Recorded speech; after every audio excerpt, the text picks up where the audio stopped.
Welcome to the Leader More podcast.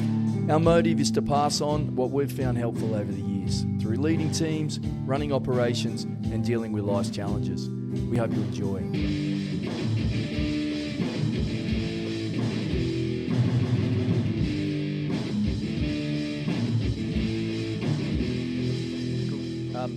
Welcome, Karl Harding.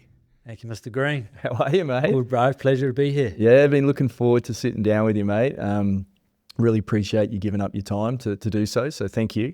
I thought a good spot to start would be to maybe talk a little bit about your background and what you've done over the course of, I suppose, your career. Yeah. I'm probably more interested in why you do things a certain way and how you go about them than I am probably where you've worked and the different places, although I imagine that's going to naturally come up across the course of the conversation. But with that in mind, I thought it was fitting to reach out to a few individuals that you've worked alongside over the last few years. Oh, that's yeah, so are you game to hear what they had to say, mate? It's all lies, whatever they say. Well, it might be good stuff. So I just asked a couple of questions because, like I said, I'm more interested about the impact that you've had, not necessarily where you've worked. So pick three individuals that you've worked with across the course of your years and a variety of different capacities, and just ask two questions. One was, when you think of Karl, what comes to mind? That was the first one. You worried now? Yeah. There you go. And then secondly, the impact he has had on the people around him. Yeah. So first thing to mind is respect. Always a man of integrity and honesty. He has a nurturing, positive influence, always finds a way to build strong connections and build people up. You always know that he's there and has your back no matter what. That's not so bad. It's nice. Hayden Fisher, mate. Okay. So some nice words. Yeah. Second one, passionate in helping people and takes the time to understand the individual. He constantly brings energy to the teams he works with, innovates, and is curious to find ways to connect with people. Belinda Stowell. Oh, cool. Belinda did ask or suggest that I should ask the significance of the Morrow bars as well. Oh, mate. Morrow bars. So there's this thing we did at Waste. We did, we called it Celebrating Success. Yes. So historically, sort of in high performance environments, really good at celebrating the massive wins, Olympic, Com Games, gold medalists, those sorts of things. We get together and we're like, yeah, well done. But then we forget that, there's a new athlete coming in who may have got a PB in the under 19s. Or, the basics, yeah. Yeah, or maybe they'd passed uni or something like that. And so we did this thing, Celebrating Success, which was to do that, which was to celebrate the people who aren't always on that national platform. And part of it was that if you got nominated, you got a Morrow bar. Yeah. And you could either choose between a Morrow bar or a Snickers bar. And I'm a passionate Kiwi man. And Morrow bars are the gold standard in New Zealand. Yes. And so if someone ever picked the Snickers bar or something, I'll get up out in front of everyone and make sure I told them, bro, bars is that. That's awesome. And last but not least, he's a man of faith. He's very knowledgeable and a competent person. Karl has a huge heart to serve and give to others. He's an amazing husband, an exceptional father, and a loyal friend. He has a knack of bringing out the best in people, helping them unearth their potential and excel further than anticipated. Karl is a leader by actions and words, able to impact those in a positive light with a competitive edge into winning, a great teammate and even better friend. Scotty Jones. Oh, man, you couldn't find a better bloke. He's a good man, Scott. Yeah. Well, he's got a lot of lovely things to say about you, mate. Nice. And there's some beautiful words there. And I really appreciate Hayden, Belinda and Scotty passing that on to me. And they're obviously more than happy. I sent through a message and for all of them pretty much within the hour I got a response. So awesome. It speaks to their thoughts on you, mate. But obviously a consistent theme through all that is a focus for you on the person, on the individual, and not so much about what they do or how good they are. Yeah. Where's that come from? It's a good question. I think part of it is what you do will always change. You might be a rugby player. You can work in certain organisations or places, but things like that will change, but who you are doesn't. And so I'm always big on, well, who are you as a person? How can I get to know you better? What drives you daily? And then I think when you understand that about people, it's so much easier to connect. Yeah, okay. And so then to point them in the right direction of, well, this is how we can help. This is how we can work together. Because like I say, what you do will always change. It can be a part of you, we play rugby league for this part of our lives. There'll always be a part of us where we'll identify to a certain aspect as a rugby league player. But we're more than that. You're a father, you're a son, you're a husband, you're a friend. There's, your uncle. There's so much more to you than just a footy player. And if I put you in a box as, well, you're just Greenie the footy player, well, then that's all I'll ever see you as. And then when you stop playing footy, well, now what are you to me? So, No, it's nice, mate. Was that always the case? Like, is that something that you've developed over the years, or you had from a young age? Or? Yeah, I think so, because I was probably at the other side. When I was growing up at school, I always saw myself as a footy player. Okay. And although I wasn't very good at it, that's always all I wanted to be. And I was like, I just want to chase this. And then when I was like, actually, probably this isn't the direction for me, I was probably lost for a little bit. I didn't really understand, who I was, because I lived for training Tuesday, Thursday, play on Saturday, beers with the boys Saturday night, like that. That was it. Everything else outside of that was just so if I'm not good at this, what am I? I'm not much. Is that the realization as such, right? Yeah. Not that that's accurate, obviously, but... Yeah, but then I realized that about myself. I was like, okay, well, I need to find out who I am. And then in that process of doing so, I was still around sporting environments and teams and stuff, and I was seeing it more and more on guys as well. I was like, man, like, your whole identity is wrapped up in the sport. Yeah. And it can be taken away in an instant. We look at guys who have had season-ending, career-ending injuries. Then what? Then who are you? And so, if I focus on, well, let's just talk about Greenie the person, and let's help you be the best version of that. Because then when that phase of your life moves on, you can confidently move into the next phase, knowing who you are as a person, who your values are, what your habits are, who you are as a person, what makes you tick, and then you can have a flourishing life outside of what you thought was just the norm for you. Would you fair to say that that's probably, with the work that you do with athletes, a really proactive measure to ensure that they don't get to the spot where you got to? Yeah, definitely. And I see, you still see it all the time. And so I focus now, when I catch up with athletes and that, I very rarely, we might talk about the result or how the game went, but that might be a conversation leading into your mindset or what were your mental skills like during that. But more often than not, I'm just talking about you as a person. Like, yeah, you lost in the weekend. So what, bro? Happens. What else? Yeah. As a family. Yeah. As a kid. Taking the focus away from it. Just helping people to realize that, man, there's so much more to that. Do you find that that's a bit of a knack for you in regards to, it's quite easy in those sort of situations to say to an athlete is that, there's, more to life than winning and losing and things like that, right? Which can be, quite irritating when you hear probably someone say that to you when you've just lost. But that subtle way of taking the focus away from that by just asking a question, like, that works well for you. Yeah. And there is definitely times where we'll talk about the match or the fight or whatever it was for them, because it's a very real moment for them. Like, yeah, they lost and they're frustrated and they're annoyed about it, and you're allowed to be. But let's also put things into perspective a little bit. Like, okay, sweet, you lost. Let's cool. Like, then let's have a chat about it. What did it look like? What was your mindset leading into it? How was your training? What did you do right? What did you do wrong?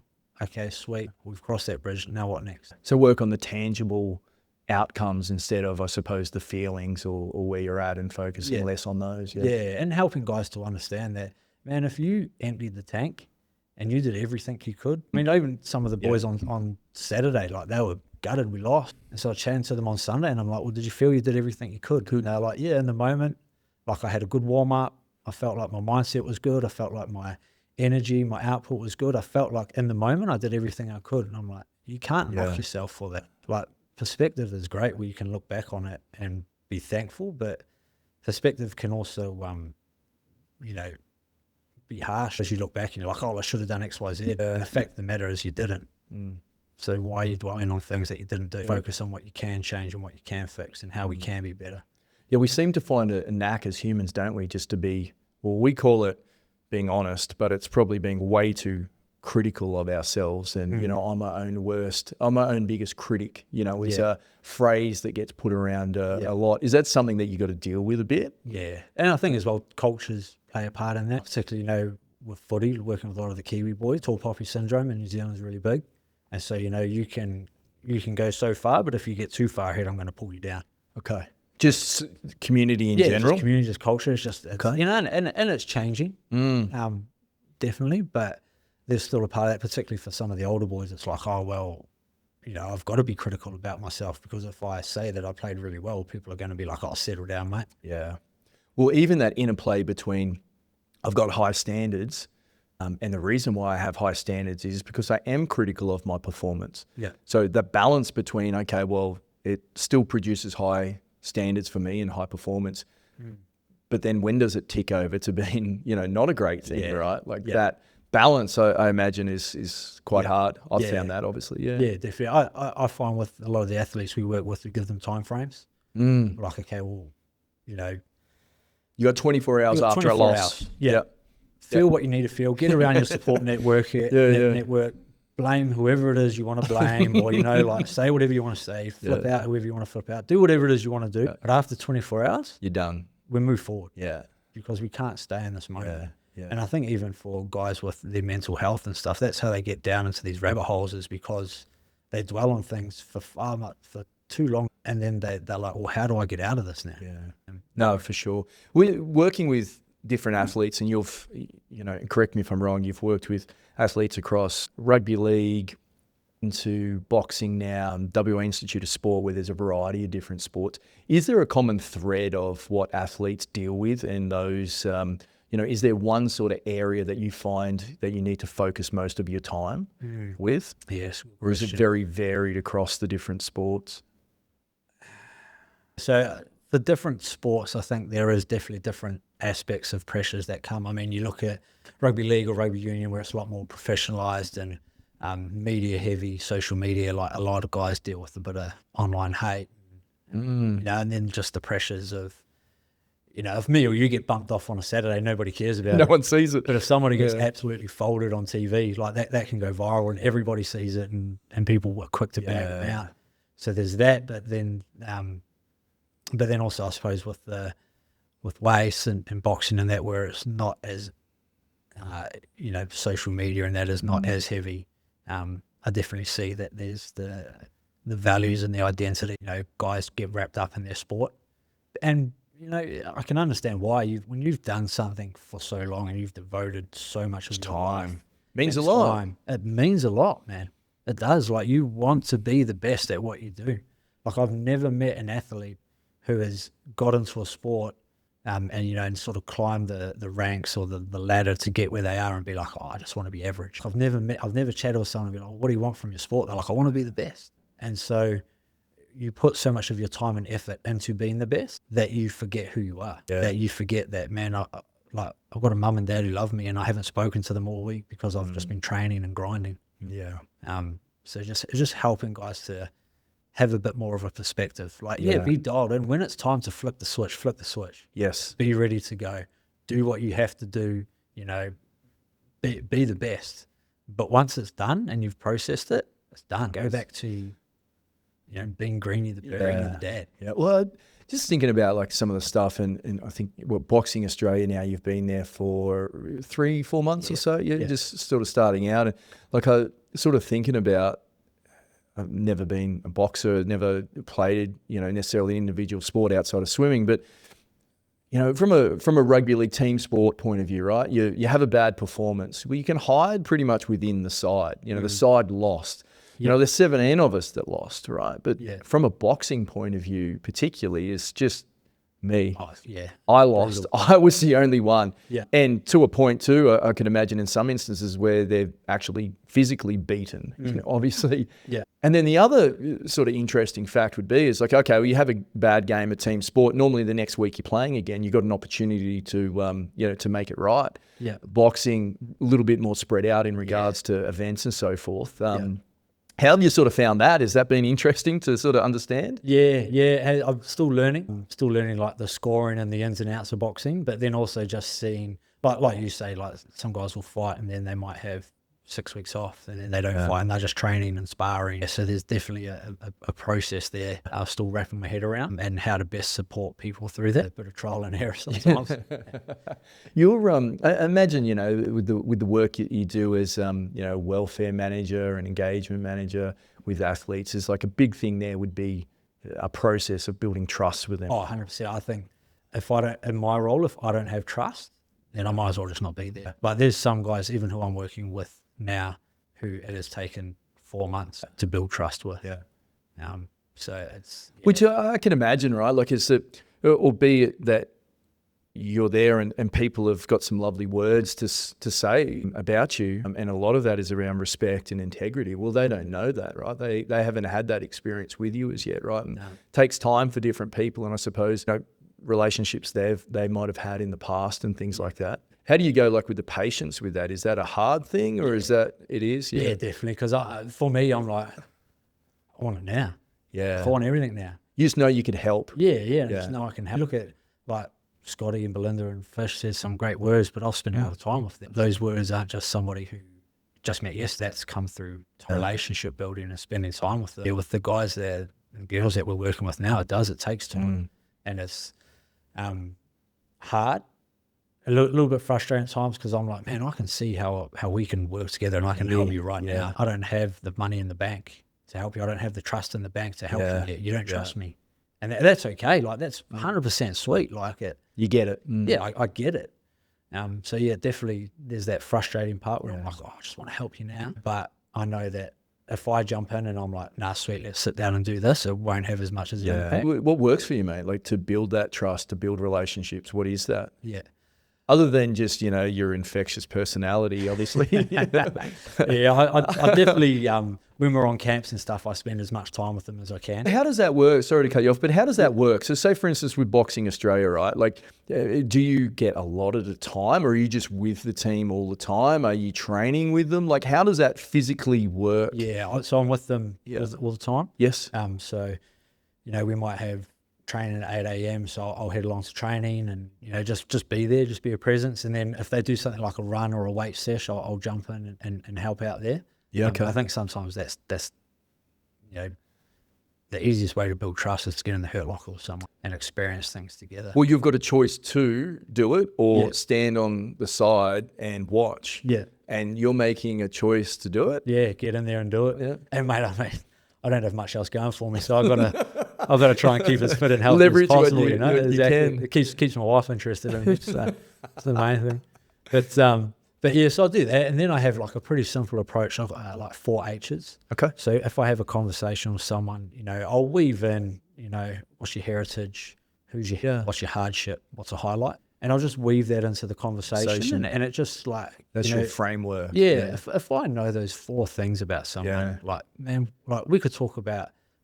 heritage. You know, I say, well, what's your heritage? And then we speak to that, and then we talk about, you know, your mum and your dad and the trips you did, you know, in the car, and like, you know, you can just go so far with that. And then we talk about your hardship, and I'm like, oh, well, how'd you deal with that? How'd you manage that? What did that look like for you? You know, how do you see that playing out now? Like, there's so many. It's a question that can lead into more questions and a bigger conversation. So I focus on that, and then obviously when they're fighting, consistency is my biggest thing. Okay. Like, I will show up after every fight, win or loss. I'll be in the back in the locker with you, and I'll check in on you. And you might be happy days and all good, or you might be down in the dumps and you don't want to talk to me about it yet. But at least, you know, after every fight, Carl's going to be there. You know, with that process, with your 4 H's, do you find that, you know, like the fact that you're interested, I imagine, is one thing. Like, oh, okay, well, Carl's interested in knowing about me. Like, why is he asking me this question, right? Yeah. And then I could imagine too that there's necessarily some similarities that pop up between the personalities, and you can relate. Is that they're probably the 2 key things that pop out of that? Yeah, for sure. I've never been an athlete to the level that they're at, but I know what it's like to get in the hurt locker. I know what it's like to be injured.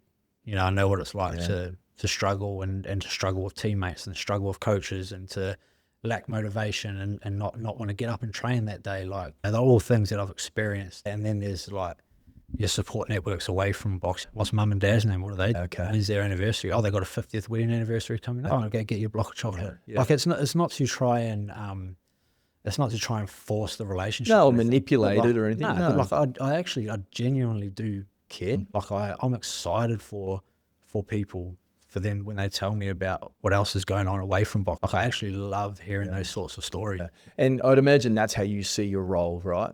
Is just to get to know them. It's definitely. Yeah. You know, that's a part of it, is to get to know them, to be there for them. But then it's also to help them be better, not just in the ring, but outside of the ring as well. Like what does boxing, what does a career after boxing look like for you? What does a career after footy, or, you know, after diving, or whatever sport you're doing? What does that look like once you decide to hang up the boots? You know, I mean, you're very fortunate. You've sort of starting in the process of hanging up the boots eventually, and you know, you've Mate, I've got another 10 years. Yeah. What are you doing with it? You probably do. No. The old warhorse. No, none of that. But you know, like it's guys are starting the process of it. So how do we help you? Yeah, and some aspects of it is it's just like you mentioned, it's not a drawn out thing. So from a semi-professional athlete, well, you're doing it anyway, right? It's just one thing that sort of falls away. But you know, if it's just your only thing and then you're done, your world changes, right? Exactly. Yeah. Well, even with all the younger guys that I've worked with, the very first thing I get them thinking about is what does retirement look like for you? I was like, oh, I'm not retiring for 20 years. Yeah, sweet. That's cool. but like, let's start figuring it out. What does it look like for you?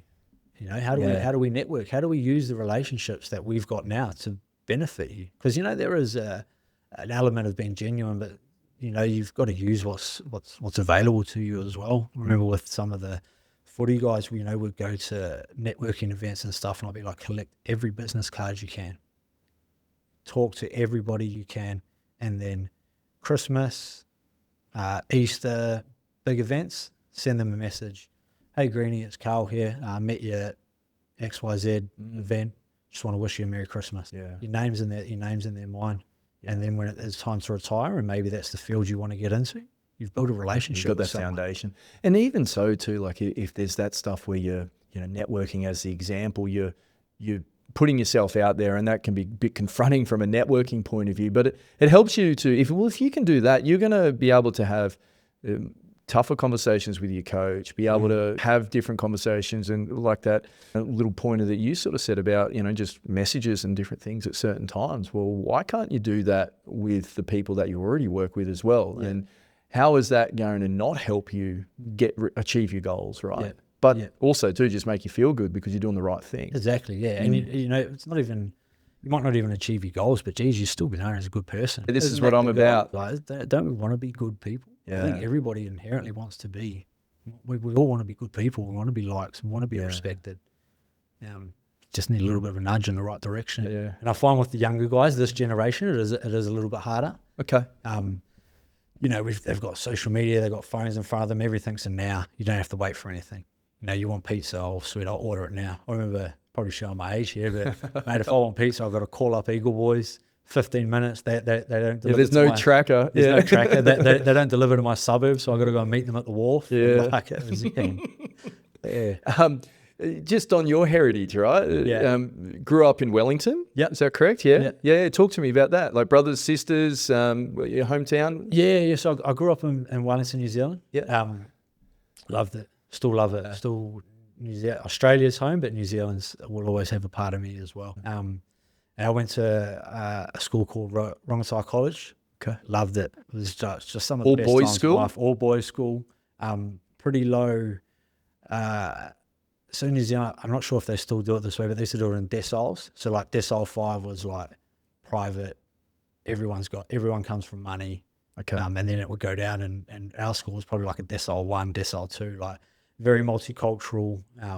A lot of different backgrounds, you know, some families had a lot of money, some families didn't have much, but I just loved the multiculturalism of the school. It was awesome. Loved playing footy with all the boys. Like some of my best footy memories come from playing there. Yeah. That I still like cherish to this. Yeah. Still got first 15 jerseys that I, you know, bust out and look at every now and then. Like I just loved it. Yeah. It was cool. So yeah, grew up in Wellington. I was so lived with my dad and his partner, and I was probably a little bit of a rat bag. Okay. Got into a fair bit of trouble. Probably wasn't the choir boy I would have liked to have been. Okay. And sort of one thing led to another, and got kicked out of home. I left, probably a bit of combination of both. How old? 18 or 19, which is probably fair anyway. I should have got my ass out of there earlier. But and then so I was A little bit different though, although the age is like probably a little bit different though, being told to go compared to you doing it off your own back. And look, it was The my feeling fault. of it. Like I threw a party when I shouldn't have, and the house got turned upside down. So It's a good party though. Oh, it was good. Yeah, I still remember it. It was a ripper.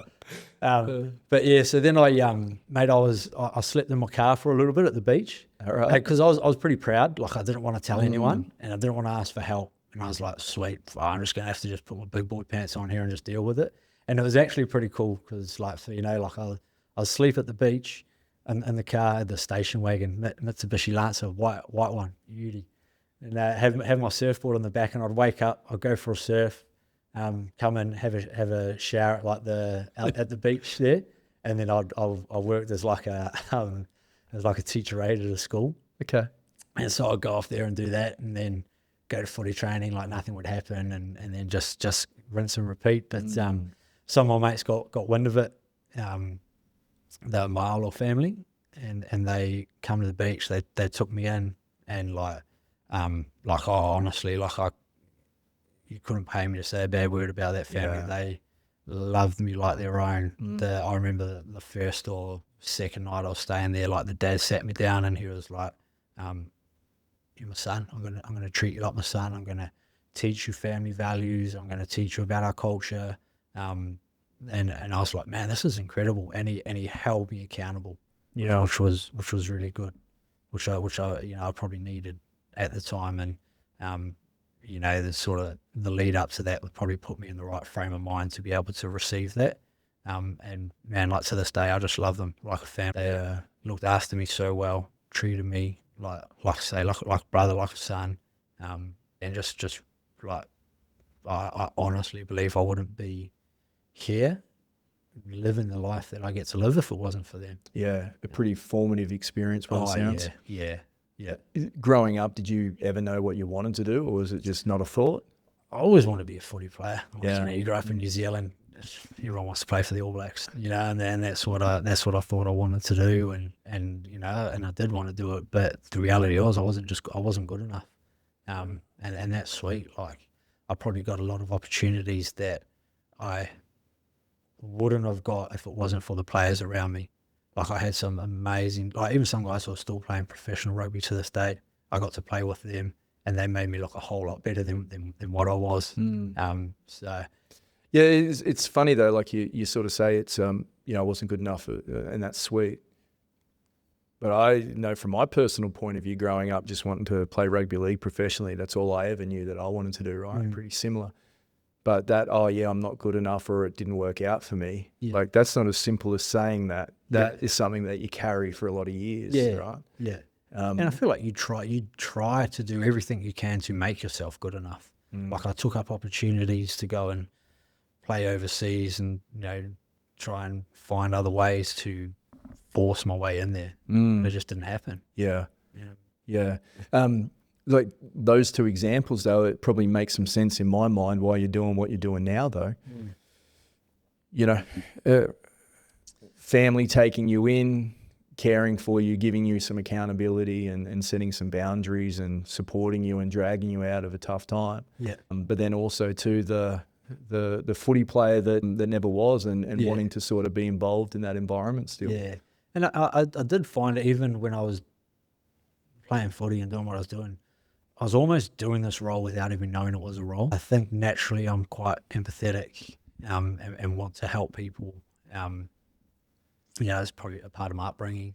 Yeah. I remember my old man was a bit like that. He always had his mates around him. I was always trying to help people, and even when I was being a bit of a rat bag and going through my stages, like he was still always trying to help me and help my mates and stuff. And so I grew up around that, and then with the Marlaws. Like, they were always helping me to be better and showing me what family looked like and what it looked like to care for people. And then so I was naturally doing that when I was playing. And then when I found out that you could make a career out of this, I was like, yeah, why not? And look, I don't know if it's the reason why. I've just always taken it this, but knowing you before you've gone down this career path, and I think at the time when I first met you, you were doing some youth work and different things like that. Me and Scotty. Yeah. Some yarns there. Oh. Passing on some bad habits, I imagine. Well, Scotty mainly. Oh, it's all Scotty. Yeah. It always is. But your nickname is Uncle. I don't know where that comes from, but in my mind, it's Uncle because you're friendly and you're like family. You're like an uncle. Like, I don't know. Is that right, or is that? Yeah. I think I was historically, I'm pretty bad with remembering names. Okay. So I used to call everybody uncle and auntie, and then it just because I was like, oh, it's just easy. Okay. Like, and then because at the time I was playing at Freo, and so massive like Kiwi culture. And like, so everyone calls each other uncle and auntie anyway. Like, they're not even your auntie. And like, oh, this is auntie. So I was just like, oh, and then it just stuck. Okay. Yeah. Yeah. I suppose definitely in a way, like I try to be that for people. Well, I just, I just come to mind then. It's like, I don't know where it's come from, but that's where it fits for me. It makes sense. And that was before you were in the profession that you're doing now. Yeah. That progression from youth work through to, I think you ended up going over to Sydney and actually studying a bit, religious studies, right? Yeah. Was at that point, was that like around, you had a bit of an idea of what you wanted to do, or is that just more you were following some passions or some beliefs? Or no, I think I'm definitely a man of faith. And again, this isn't it's not the story for everyone, but I feel like so much has happened in my life where I'm like, God can't be real.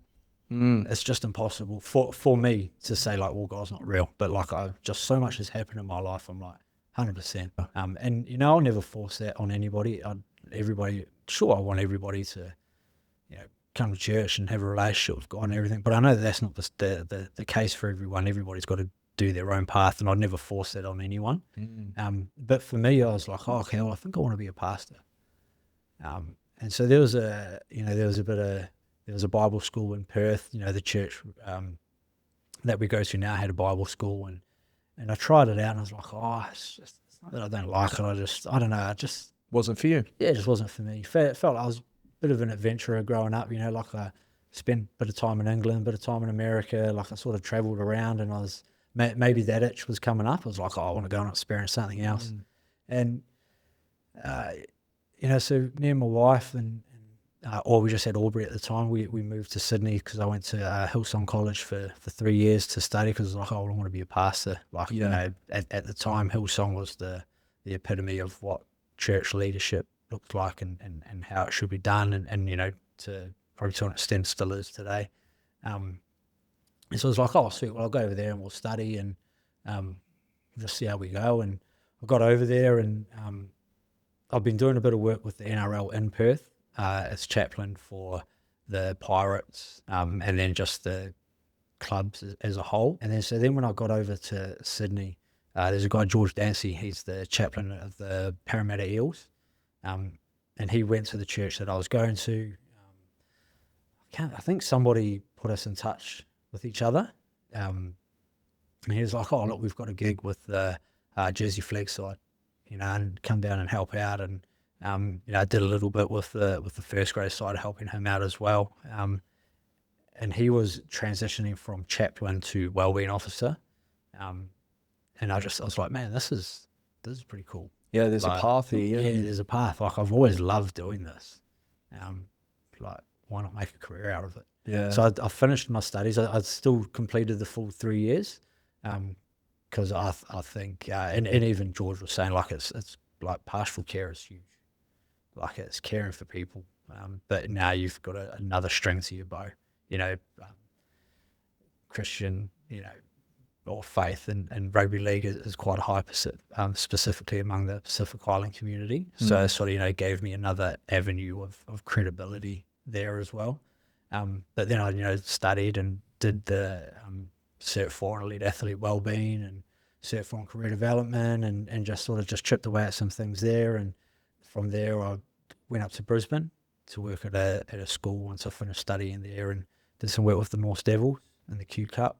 And then from there got the gig at Waste. Yeah. And then went over. So it was a pretty cool sort of transition. Yeah, well, how many years is that? Like 3 to 5 or something like it was that period of time? Yeah, about 4.5 to 5. But like I say, I went over to Sydney and I was like, I want to be a pastor. Yeah. And Well, then, I remember, I think we were playing in the same side, and to your point of not pushing religion or faith onto anyone, didn't even know. Yeah. You know, and maybe that's on me because I'm was a bit of aloof or whatever it is. But I remember you mentioning that you're moving to Sydney and you're going to study religious. So you want to be a pastor. I'm like, oh, okay.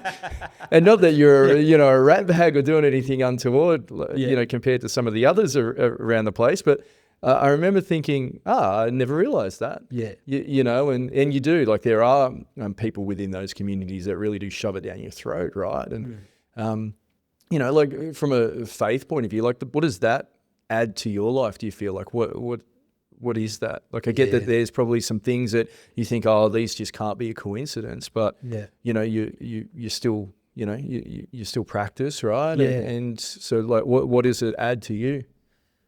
It's grounding.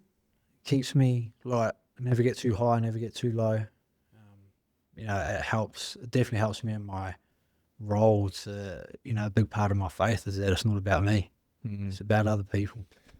And so that's a huge part of my role, is that I don't want to be in the limelight. Even we spoke about, sort of a bit of a hesitancy to come on the podcast because it's not about me. I always want it to be about other people. I always want to be pushing other people to be better. How can I help you? And I think that's what a part of what faith does for me, is it helps me to serve other people better. It helps me to serve my wife better and my kids. But it also keeps me grounded and reminds me that there's always, it's not about me. But what do you think about faith in society these days? And I get that it's not about pushing it on to others, but I don't know. Like I find myself getting into my 40s, and I think you're just shy of 40, right? Yeah, settle down. 39. We can see the wrinkles. It's all right. But I don't know. Like you sort of start thinking about things, and it's. I was brought up Roman Catholic, and it's my family, my grandparents and aunties and uncles were devout, go to church all the time and all that sort of stuff. And we moved away from Sydney to Brisbane and didn't do it as much. But every time we went and saw them once or twice a year, we'd be at church, right? And we sort of looked at it a bit funny, but, we're confirmed and baptised and all that sort of stuff, right? And you look at society these days and you go, okay, well, what values does society follow, and who sets those values? And historically, I suppose it has been religion, in Australia and New Zealand, and obviously some cultural stuff in there. But what is it going to be moving forward? Politicians? Is it going to be influencers? Like who's, and you can start to see within society some weird stuff going on. Yeah, like scary. Isn't it? And I look at it and, with not, not practicing or anything like that, I look at it in a point of view, well, none of them are perfect, but I can see that probably the religious values are a lot more morally sound than the others, that's for sure. Yeah, well, I think even our society is built off religious values. If I look at the 10 Commandments, thou shalt not kill. It's 99.9% of the world, that's like, you kill, you go to jail. Yeah. It's built off a religious value, which I think we can all agree that's a good value. Love your neighbour as love your neighbour. Like, it's a good value. It's a good value to love other people above yourself, to put other people first, to serve other people within reason. Don't covet your neighbour's things. Don't want your neighbour's wife. Like, that's a good value. Don't steal. It's a good value. They're hard to argue with, right? Yeah, and exactly. It's like compared to something that's set and has stood the test of time, compared to a politician that's trying to get votes for a 4-year period, or it's obviously there's some different motives going on there, and it's not to say that religion is perfect in my life, but I've always always been thankful for the fact of how I was brought up from a from that moralistic point of view was very much in line with that sort of thing. But Yeah, it's funny, isn't it? Like, I don't know, you get older and you start to think about this stuff because if you've got kids and you're interested to know what it's going to mean for them, and you feel like you should be more vocal about stuff. Yeah, definitely. And look, I agree. Like, religion has a lot to answer for. Like, every Christian, Muslim, Hindu, hasn't done itself some favors. Exactly. There's been a few things, and I get that. Which is the human beings, right? Like, you hear people, and I might mess this up, but you hear, people talk about faith and not so much the vehicle, the type of religion as much, and you hear about that, and it's more about, and I look at the faith side of things, and you can certainly understand that there's not any bad with that really. But when human beings are involved, exactly, and things go pear-shaped. Like, I will be the first to put my hand up and go, I'm not perfect. Like, mate, you put me in a car, I lose my salvation real fast. Like, bro, someone cuts me off, like, let's go. Like, I am not perfect, but I do wholeheartedly believe that I've been saved, that, heaven is my home, that, and that my job on earth is to love people. Yeah. And is to help people. And will I get that wrong? Absolutely, 100%. But the thing that what faith does for me is about that forgiveness, as it grounds me. It's like, okay, sweet, you didn't get it right today, but you can go again tomorrow and you can be better tomorrow. And it's okay. You don't need to beat yourself up on the mistakes you've made, because we've all made them. And we all, to an extent, we all beat ourselves up off mistakes that we've made 5, 10. Like, I think of things I did when I was 17, 18, 19. I'm like, it's funny. I was a bit of a dick back then. Yeah. Like, far out. I wish someone knocked me out sooner. Yeah, no, there are those things, are there? Yeah, no, it's just interesting. Again, like, you get older and you start to think about this sort of stuff. It's just like, it's a bit scary, really, about direction and different things. How, so you mentioned your kids, you got 3 kids and wife Tammy and you're raising 3 young children. How do you find, like, with, you spend a lot of time supporting others and that's your job, right? Like, is that hard to balance with your family at times? Just that, I suppose, bandwidth available to do that? Yeah, it's a good question. I don't know if I've ever really given too much thought about it. When you sent it through, I did think about it, and I was like, there is times where definitely I get home and I'm there, but I'm not present because my mind is elsewhere. The way that I operate with everyone I work with, even like the local footy team, is that my phone is always on for you. You can call me at 2 a.m. in the midst of the worst night of your life, and I'll be there. And and the effect that has on the family. It's probably more of a question for Tammy. But I think I definitely, when I catch myself, I have to be very diligent about, okay, put the phone down, don't answer calls, don't reply to this email, don't reply to this text. Like, be there for my kids, it's hard. Be there for my wife. Yeah, and there's definitely times where like Aubrey plays netball on Friday nights. Like, man, I love going to that. Nothing's going to interrupt me from that. It's hard. Like, I reflect back on when we were having our second child, and she's only young, and it's like there's a bit going on. You've got I think a 2 or 3 year old at the time and a newborn, and my wife Maxine was at home looking after him. And I think at the time, obviously working. I was playing footy as well. So, 1 or 2 trainings a week and on a weekend. But then also coaching, and I think we were coaching 3, 4 nights. I was not there pretty much every night. And I look back on that now and I go, God, and balancing that, what am I doing? What am I going to do when I grow up? The thirst to learn more and improve and do interesting things versus the responsibilities that you have. Like, I haven't got that right. How do you manage it now? Because there's obviously, your kids are a bit older, 16, 14 and 12. Yeah. And, and so the demands are a little bit different, and, there is that little bit more freedom that comes with that. But then also you want to be for them in these formative years. How are you managing that? Yeah, like I think your answer was great. Like, if you ask your wife, you probably get a different version, right? But it's hard. Like, you second guess whether you're doing it right or wrong. And I think that's a positive sign, is that it's on your mind, that you're thinking about that stuff. But I even look at just, if you're busy or you've got things going on and you're a little bit frazzled and things come out sideways and when one of the kids takes it the wrong way or you're a bit too, I don't mind trying to be a bit funny around the kids and things like that, which doesn't go over well when one of the kids is tired or a bit emotionally or they've heard it for the 75th time, that weird joke that I say, so I don't know, it's hard.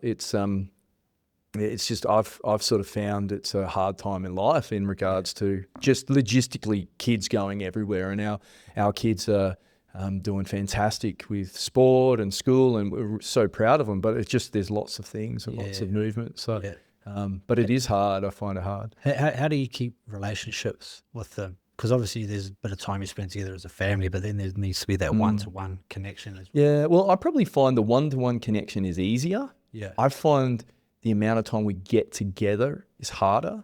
Like I really think back to my childhood and, I can just remember sitting down and having dinners together with our family, and just little antics that go on there, whether you're shoving a pea in your brother's ear or whatever it is, right? Like I remember those times, and I was only thinking about it the other day. We only really sit down and have a family meal once, twice, if we're lucky, a week, right? Yeah. And normally you're dragging a kid across to do it, right, out of their own, against their will. But the individual ones you sort of find a way. I just find it harder as a group, and then time with like myself and Maxine to get, because when you've given time to work or pastimes, and then the kids, and as a group, you just need some time to yourself, and then you're respectful that she needs time to yourself. But then what about you guys? Now that your kids are older, what advice would you give to, say, someone like myself, when my kids are a lot younger? What do you wish you did different back then that you think would maybe benefit you now going forward? Yeah, I don't know. It's hard to tell too, because they're not. I know they're never going to be, but I suppose as a parent, you're just trying to instill in them values that is going to serve them well in their adult years, right? And I suppose that's our job, our responsibility with that, and not probably kill each other along the way type thing. So it's sort of hard to know because they're not at that point as yet. But I just look back on times like I mentioned where I've sort of tried to balance doing things that I'm interested in at the expense of time with the family and the impact that that's had. And I look back on that and I go, yeah, well, look, it is easy with hindsight, but maybe, like I'm pretty full on hard worker. I want to do lots of things, and I'm, high output, and I enjoy that. It keeps me going. But that comes at an expense, like what you said, from a support and care point of view. Yeah. So I think those sorts of things is just, okay, well, trying to balance that stuff. I love going and watch my kids play sport. Yeah, I love that. And I think that little, and I'm keen to get your thoughts on, both that, but then also too, your involvement in community sport, because I see it as like this little mini version of life, right? Whether it's a game of sport, team sport, individual sport, but the process of being involved in a group, like the simple things of being at a football club and you've got anywhere from 70 to 100 people, all different walks of life. You got, you've got doctors, you've got prison workers, you've got ex-criminals, you've got lots of different backgrounds and cultural backgrounds as well, and different ages. Yeah, I really enjoy that environment. Yeah, watching my kids just display effort. Yeah, I get a lot of joy out of watching them, I suppose, grow up before your eyes, or achieve things before your eyes. Yeah. But I don't know. What are your thoughts about that community sport? Like you obviously spend a lot of time in that and have done for some period of time. And, I think we could probably relate is that you wanted to be a footy player and you're probably still being a footy player as such. Yeah. Right? I sort of feel that, and you still want to be around it. But you've been involved from a coaching point of view, sports trainer point of view, the chaplaincy stuff and all that sort of thing. Community sport, like what is it for you? I think it's huge. Honestly, I genuinely think that it is one of the biggest tools that we can use as a community to bring people together. Because like you said, like there's so many different aspects and people of walks of life within these communities. And when you all come together, like you've got to find out a way to get along. And, and one thing that me and Tammy have been big on with our kids is that we want them all every year to play a team sport in the community somewhere, because it's not just about playing sport, but team sport teaches you how to win, how to lose, how to be resilient, how to keep showing up when things don't go your way. Like, you know, we have a rule with our kids is that when you start a sport, you finish it out till the end of the season. Even if you get halfway through and I'm dragging you kicking and screaming there, you're going, because A, you've made a commitment and you're not going to let other people down because you don't feel like it today. So, you know, I think that it's huge for developmental growth, not only within kids and young kids, you know, like kids that we've got, but also with adults and that as well. Like I love going down to footy on a Tuesday and Thursday when the juniors and that are there. You know, I jump in and help out whenever they need. Keish, the junior president at Freo, like she does an incredible job with all of the kids and that there and bringing them all together. And, you know, I just love just helping out where I can. I mean, even with the first grade boys, every home game, we get a junior team to come in and present the jerseys. Yeah, that's because, nice. you know, like You're passing on the baton, right? Yeah, we're a community, and we want these young, like when I was a young fella, man, I used to love going down to footy training and looking at all the older boys, you know, prems and first grade and doing their thing. I'm like, man, that's what I want to be. And I'm like, sweet, well, how can we bridge the gap? And Keish was all for it. She gets the juniors down, home games, present the jerseys. They love it. Get a photo with them. Like, you know, it makes the older boys, the first grade boys, feel just as special. I was going to say, they probably get more out of it, essentially. 100%, You should, yeah. And because they realise that, man, this isn't like, it's a community. It's not just footy, it's a community.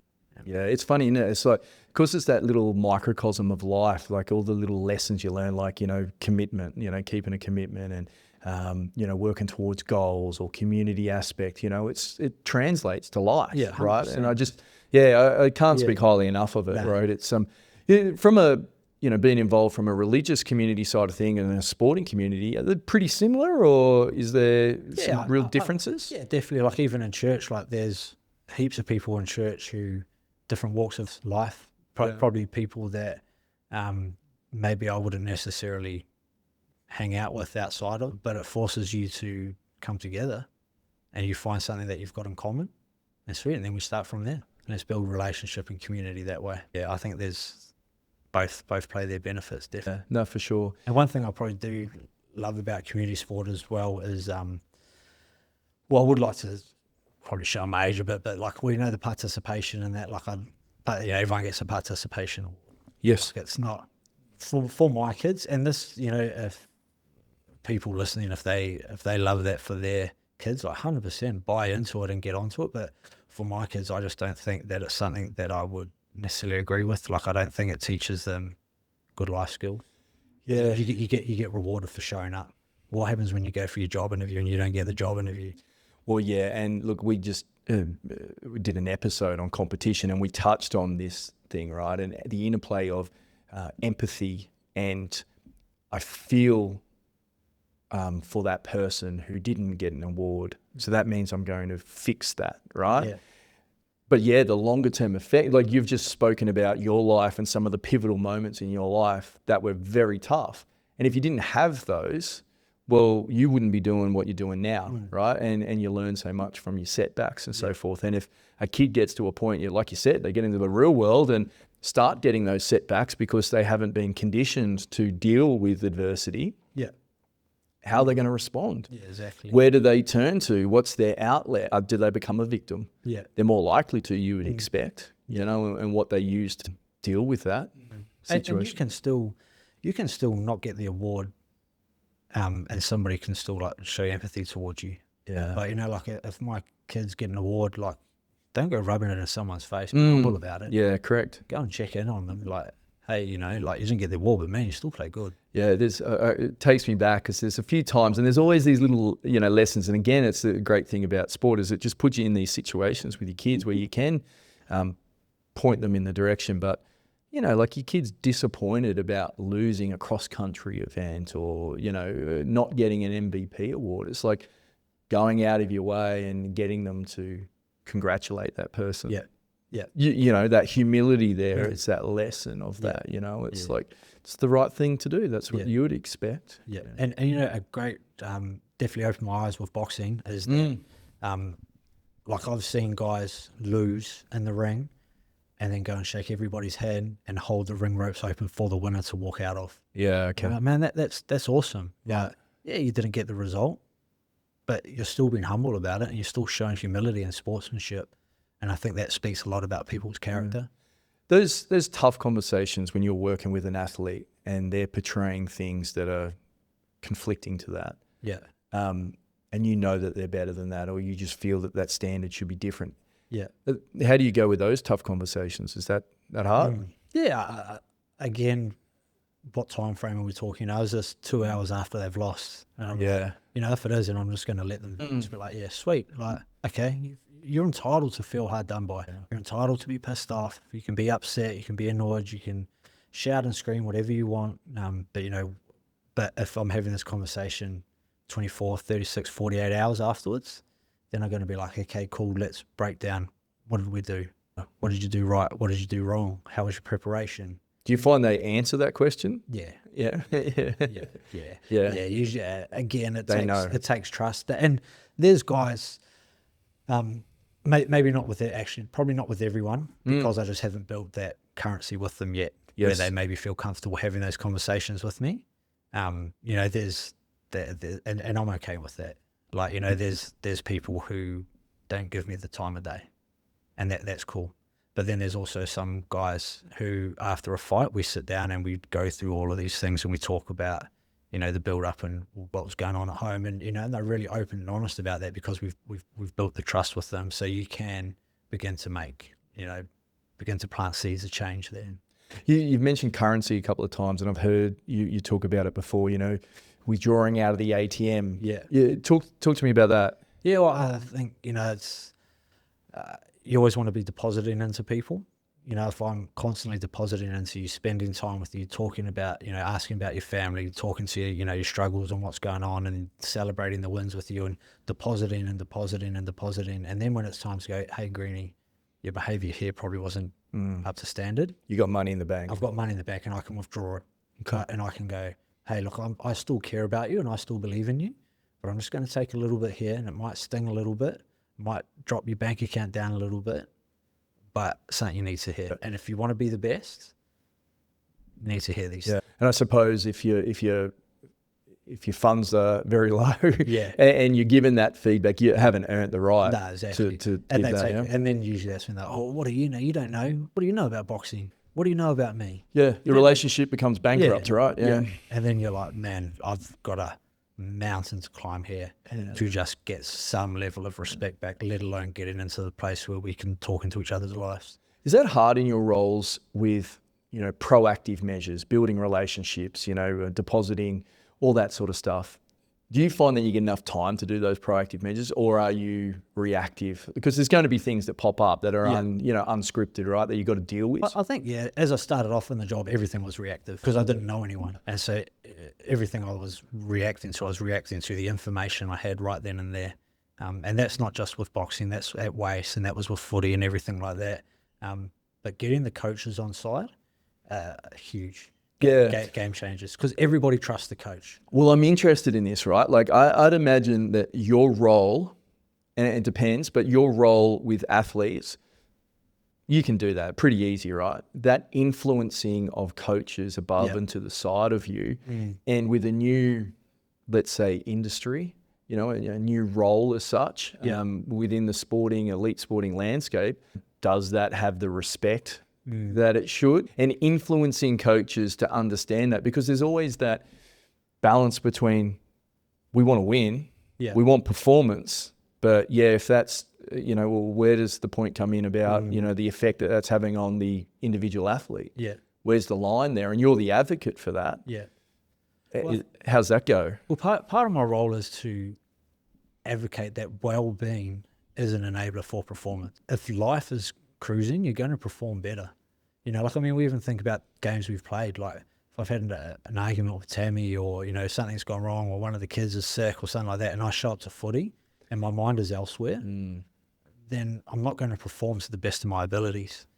So part of my role is to advocate for that to the coaches, to be like, hey, if you allow me to do my job to the fullest extent that I can do it, and I have buy-in from you, and you say vocally in front of everybody that my job is important. Not because I want you to build me up, but because they, like you said, it's new.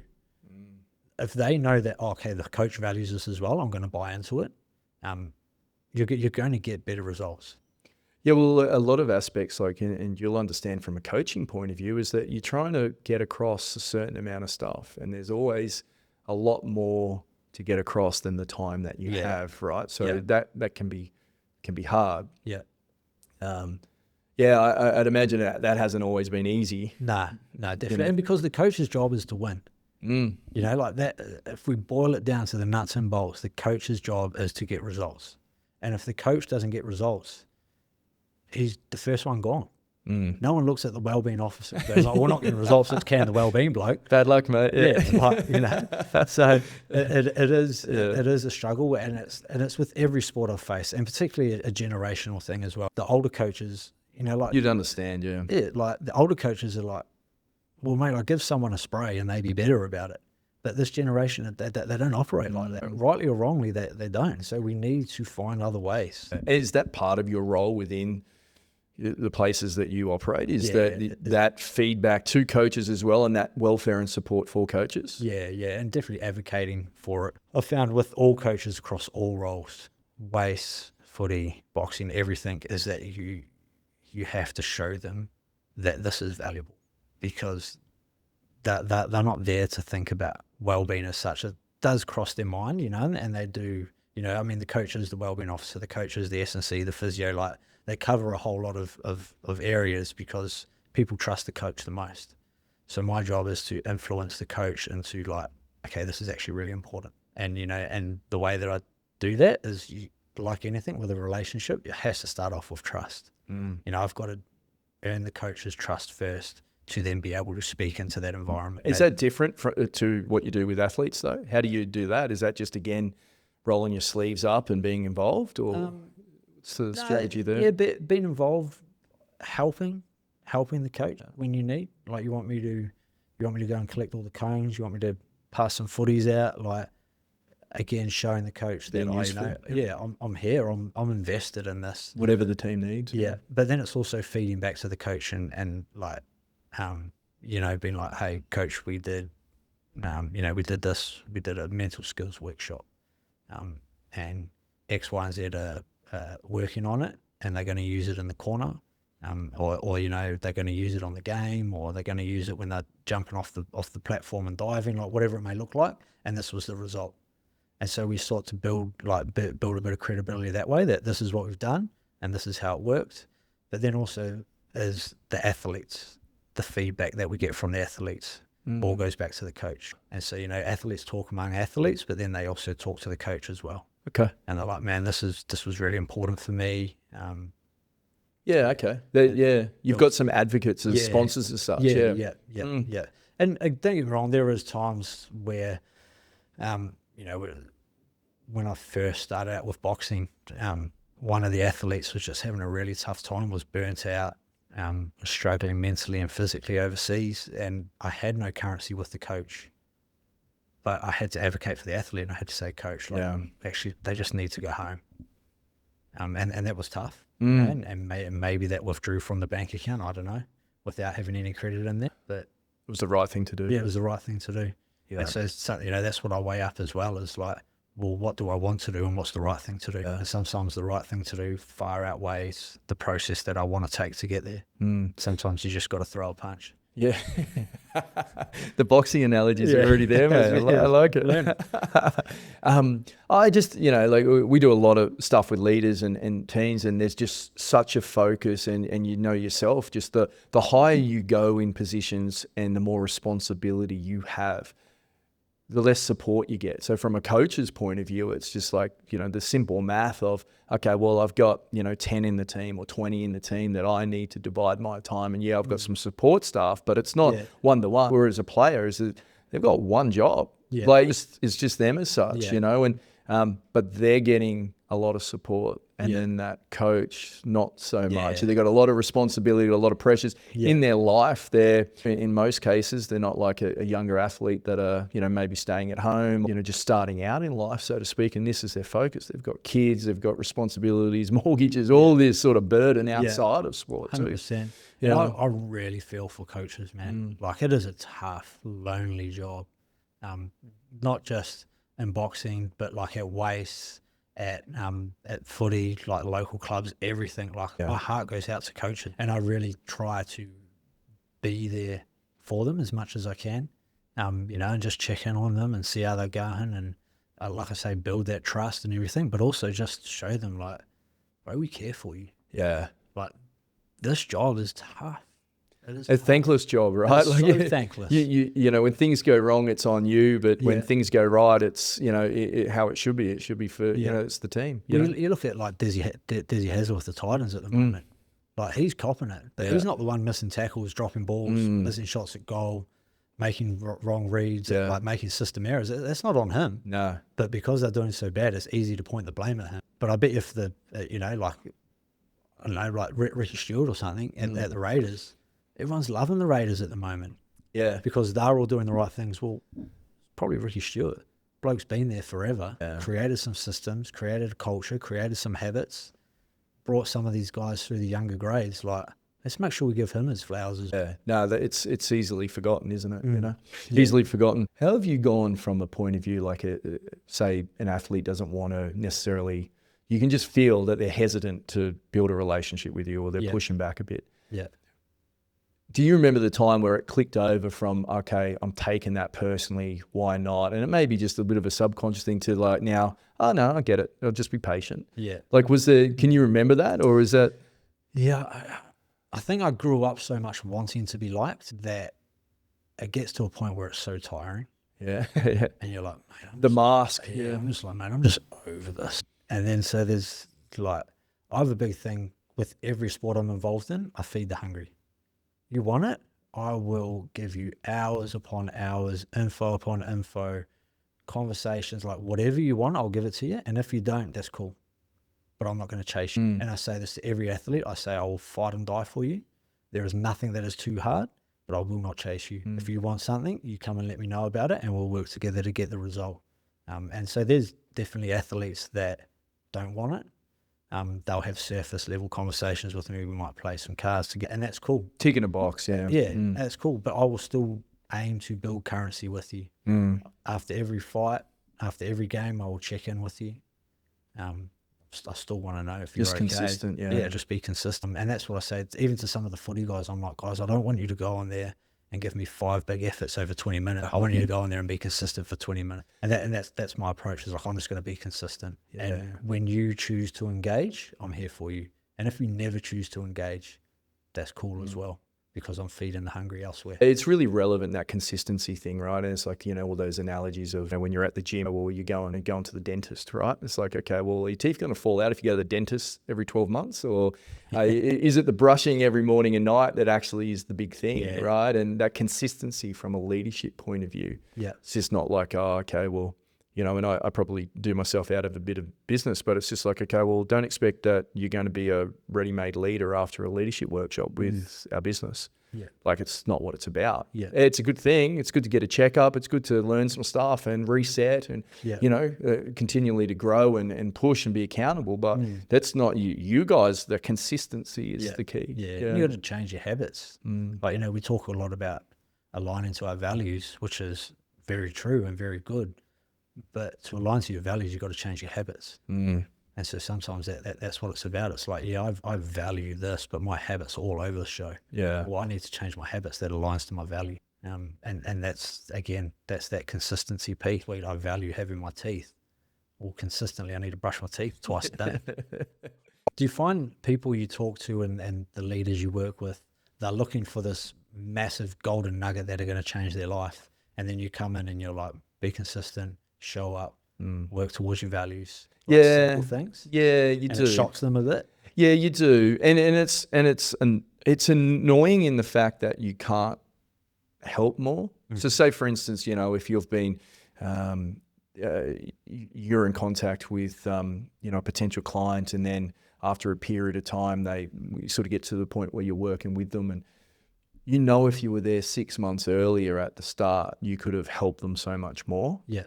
Or you're in a situation where whatever the environment is, and you want to click your fingers and help, but it's not that. It's taken this amount of time to breed this culture. Yeah. You can quite easily say that it's not going to change overnight. There's going to be a process here, and that may be the same as how long it's taken to breed that culture. It might be the same to change that.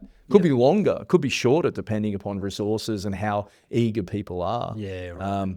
But yeah, like you just got to be honest, right? Yeah. Like long term, we're about long-term relationships and the right thing to do, and it's about the best interest of the team. So, it's being a used car salesman's not going to help when it breaks down, a week down the track. Yeah. But it's hard. Like you wish you could help more, and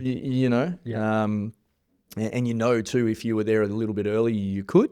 And that balance of that. But it's interesting. So you moved to Australia when you were what, 22, early 20s? Yeah, 20, probably 22, 23. Yeah, how'd that come about? Was it? So there's a rugby club here, Associates. Okay. So they were. I knew there was something wrong with you, rugby union. Mate, yeah. We all fall short. Oh, God. We all haven't seen the light. No. But so they were like, "Oh, we'll come over and play for us. There's 3 months left in the season." And again, I was still trying to kid myself that I was a good footy player. So I was like, "Yeah, sweet, I'll come over." I'm on, yeah. Yeah. So I was finished the season out 3 months, and then I was like, "Man, I love this place." But everything about Perth just appealed to me. Yeah, what was it? Beaches, weather. A little bit different to Wellington. Laid back. Oh, bro. You got the Fremantle doctor in the afternoon, but that's it. The weather, the lifestyle. I had some really good mates that probably played an influence as well. Found a great church. Like everything just sort of started to come together, and I was like, I don't know. And in yourself, you're just like, this is home. Like it just feels, just work, just sits. So yeah. So ended up staying. Changed over, started playing rugby league, loved it even more, and then just here. You obviously had a bit of a life-changing event playing rugby leig, and I suppose you'd say just an unfortunate tackle, which meant you fractured your spine. Yeah. I imagine your faith played a bit of a part in that time, or is that just was that something that just reinforced that? That tested my faith, but also reinforced it as well. Yeah. But I think as well, I had a lot of experience to draw back on. Like, I've never broken my back before, but I was like, I've broken like 17 bones, had five surgeries. You're a great advertisement for the rugby codes, Karl, aren't you? Yeah. I had about 6 concussions. Like, I'll come back from injury, and the way I saw it was like, oh, this is just another injury.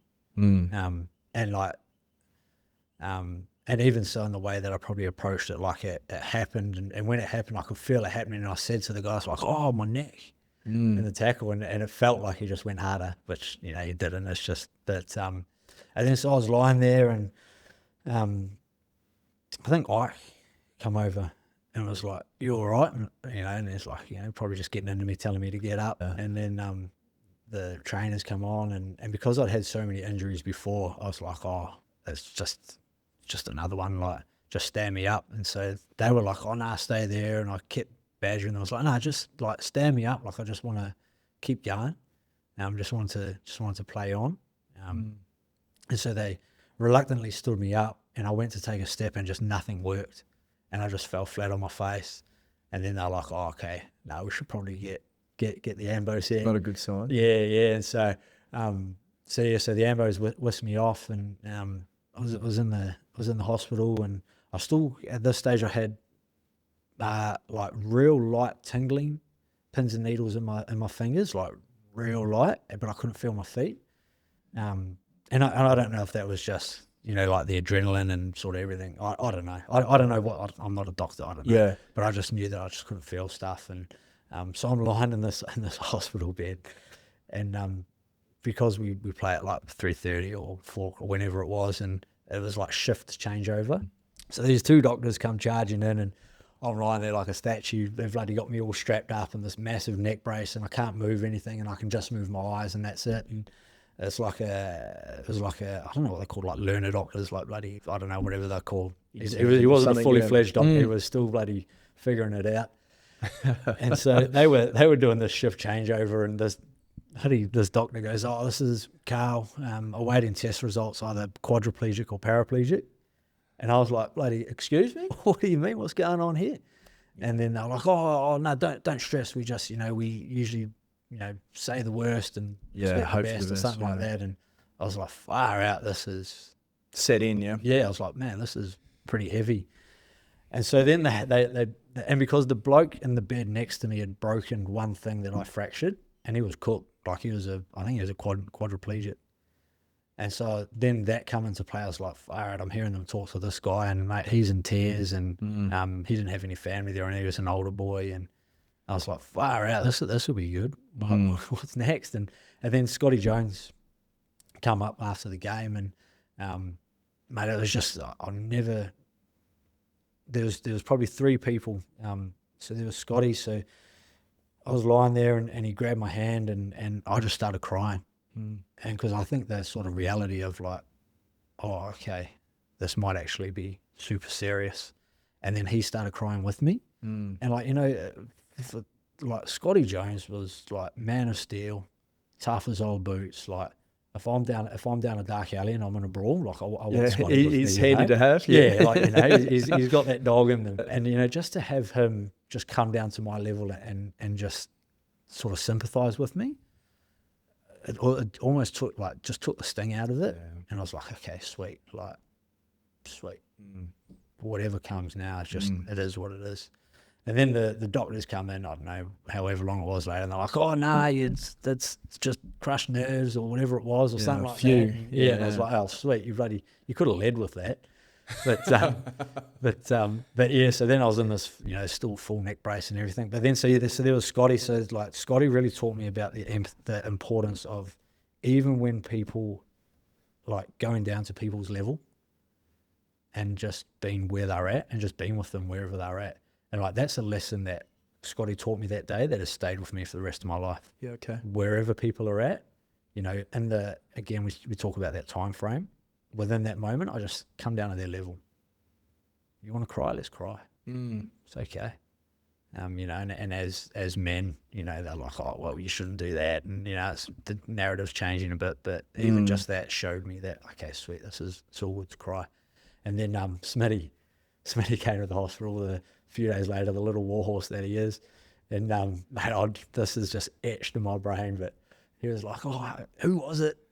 I think he was already serving a suspension anyway for something else, some sort of indiscrepancy that he had done. And I told him, and he just looked at me with this steely look in his eyes, and he just tapped his head, and he was like, it's etched in here who it was, the bloke's name, his number, everything. Yeah. And then so sort of fast forward, we played them again, like would have been like, I don't know, 6 weeks later or something. And off the kickoff, Smitty just put this bloke in a chokehold, got sent to the bin. And as he was going to the bin, he was like, that's for Karl. And I was like, man, that taught me, like, hey, like Smitty's he's a good man.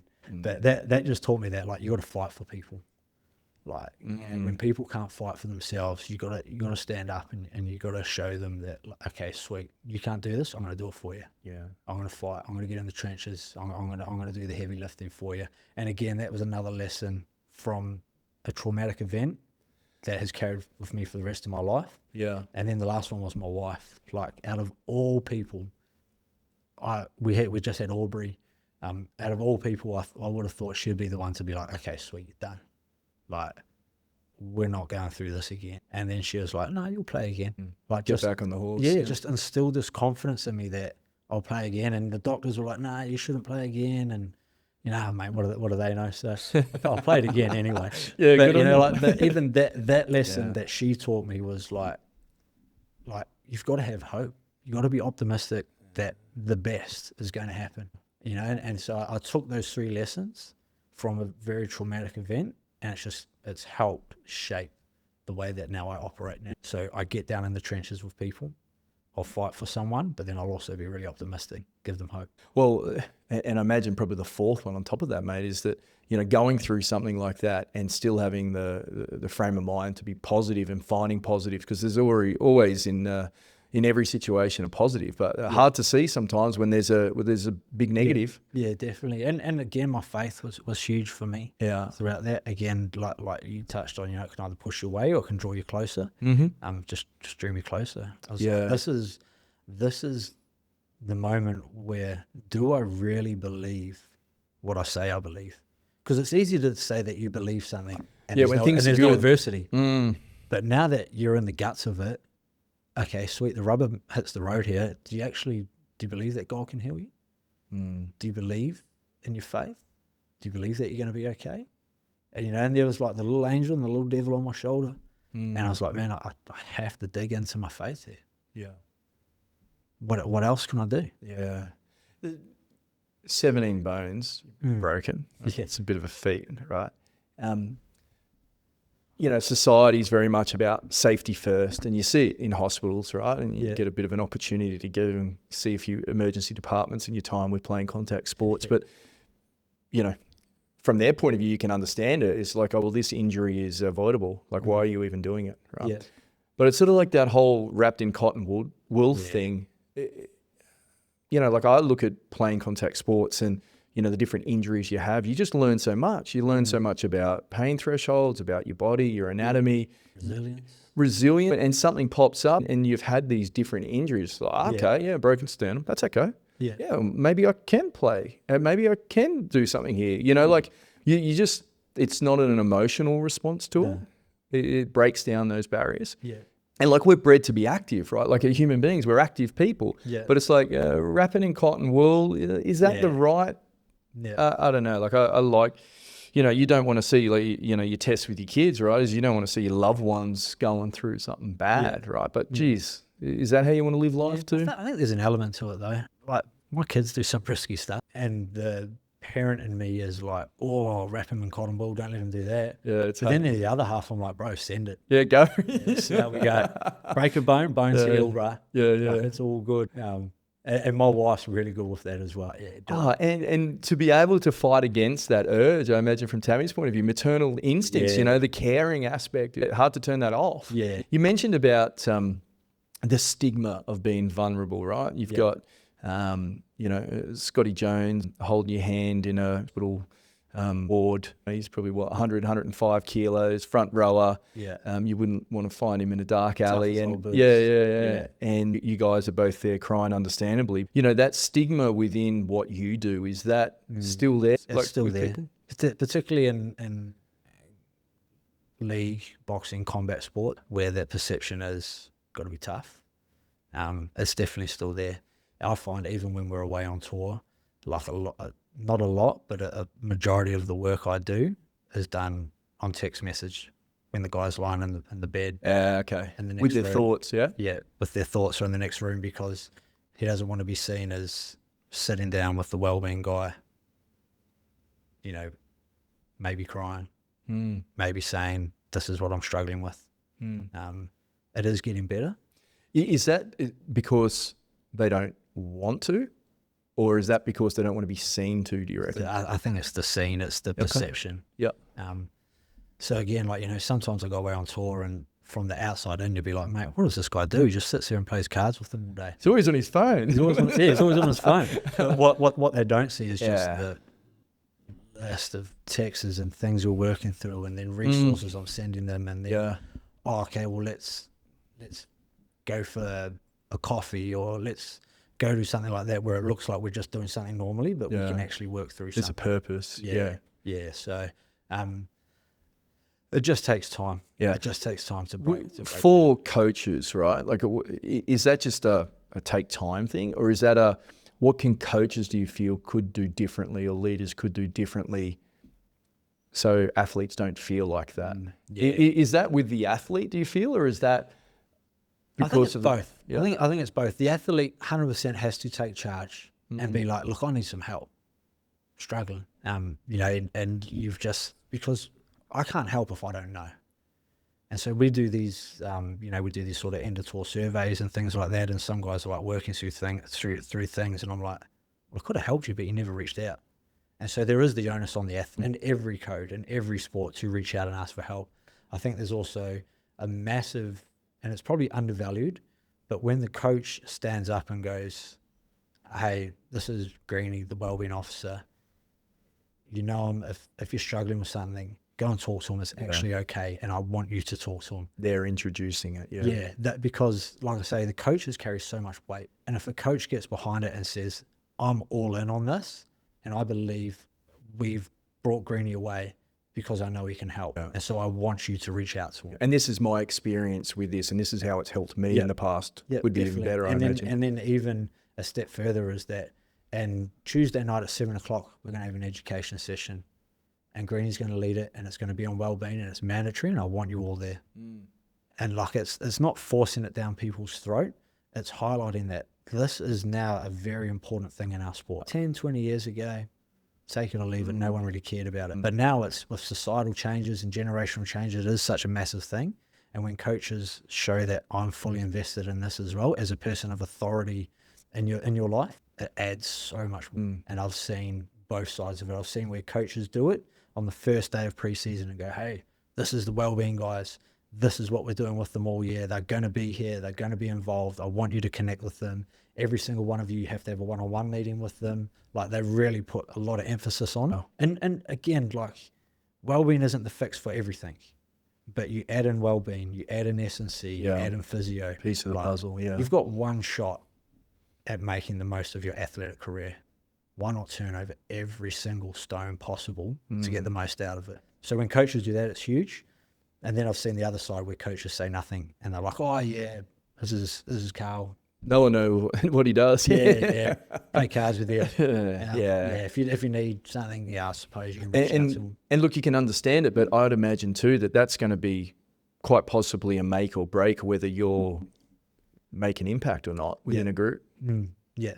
You know, it certainly will slow it down. Yeah. I could imagine. I was talking to a guy in the NRL, and he said that part of him taking on the role was he requested two things. He said when he took on the role that the head coach come out to all staff and all players and highlighted the importance of his role. Again, not because of an ego thing, but because he needed the buy-in. Getting the outcomes. And then he said that his office needed to be with all the high-performance staff to show that my role, again, not an ego thing, my role is an enabler for you to perform at your very best.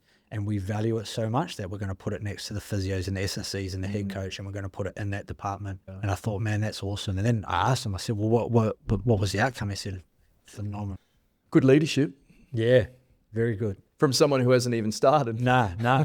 Good leadership from him to that's what I mean. But then also good leadership from the coach to be like, okay, sweet. Yeah. Well, that's a hard thing, right? You're a leader, you're a coach. It's like, hey, this is mine. Like, who's this bloke coming in? I don't even know him, and he's telling me. Like, you know, there's a little... Yeah, we've all got it. Well, little ego in there. Thing. Yeah, big time. Yeah, and particularly in sports, man. No ego like someone in a sports position. Yeah, for sure. I suppose not justifying your position, but understanding and quantifying what you do, both to show the importance of it to stakeholders, but then also too for you to understand, hey, I'm doing the right thing here. I'm on the right track, or I could be better here, and improvement opportunities. Yeah. Is that hard to do? Yeah, because you're dealing with people, you know, and the impact that you might have on me, I might not never tell you. And so you would never know. And so you're then stuck with your own thoughts and being like, oh, well, this guy's I'm not having any impact on this guy. Whereas in reality, you could be like, Greenie, you changed my life. Yeah, 5 years from now, they reach out and they tell you, I'm like, mate, well, could have told me that 5 years ago. Would have got me more, would have got me more currency to do what So it is hard, but there is things you can do. I mean, obviously, there's just the everyday. Well, I observe your behaviours. Have they got better? You know, you're looking after yourself more. Does your wife still love you? More in love with you? Kids want to spend time with you. Friends and family talk highly of you. You know, there's a lot of things that it's little markers. Yeah, little markers that you look at. You know, we might go out together as a team, and there's people who used to not want to sit next to you. Now do they want to sit next to you? You know, like there's little markers like that Do you quantify that, Carl? Like, do you I don't know why my brain went there, but it's just like, do you, keep a ledger of that stuff, or is that just in here? You just Nah, I think that's more stuff that I just look at, and then I'll be like, I'll give you some props later on if we're catching up. I'll be like, hey, Greeny, I saw it. I wanted to sit next to you. But you do well, no, but man. I just mean from your personal point of view, right? Like, like, oh, look, because it's hard. Like you've caught up in everyone else. They're supporting and serving and all that sort of stuff. But just for you to then know and look back, oh, okay, geez, there actually was a lot this month. There's some real markers that I've marked down here to know that, geez, this is a strong month for me. Yeah. And not to blow your own trumpet or anything like that, but just so for you to know, it's like, okay, well, that's great, or what's changed? Yeah, well, I do keep records of those sorts of things. Yeah. Like one-on-ones I have, topics we discuss and that, and then I look at that over a course of time, and I might go, okay, well, I caught up with Greeny 4 times this month, 3 times last month, 4 times the month before. We spoke about emotional intelligence, his value. We spoke about, gave him some mental health literacy, understanding, what mental health is, and then these are the changes. So do that, and then there's also things that, I might go on a board report. We might do wellness questionnaire every day. Rate your mental health 1 to 5. Yeah, sweet. Okay, well, the last time we went away, we had 27 days where people rated their mental health as a 3, as a 4.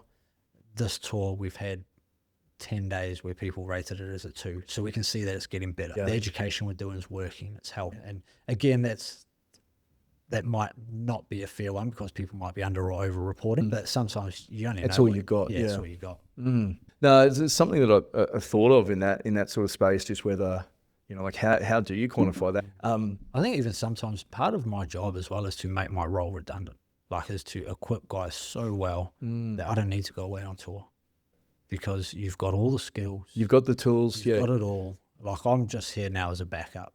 And, and I definitely think for wellbeing guys, it can be tough because sometimes we are trying to justify our role. And so it's like, no, you need me, but to be able to sit back and go, no, actually, I want my role to be redundant because you're so effective in what you're doing. Then I know I can go and work with the juniors or something like that. Yeah. What's my next focused area? Yeah. Where do you see that whole, like I know with, NRL clubs, right? They'll have a welfare or a wellbeing and education manager, right? And they sort of mix the two, which I suppose are linked as such. What's the progression, do you feel, in this sort of area for, elite sporting teams? Is it pretty much the same? Like, do you feel that there's ever a need for more personnel in that sort of area, or are there aspects of it that you can see in the future that are going to be a focus that can be the next progression? Or Yeah, I think we're even starting to see it in some roles. They've sort of segregated a little bit. Now some people have the wellbeing and the engagement as separate, or education is separate. I think it's a tough one because you're constantly dealing with people and people change. And so I might say, yeah, cool. Like in 5 years from now, I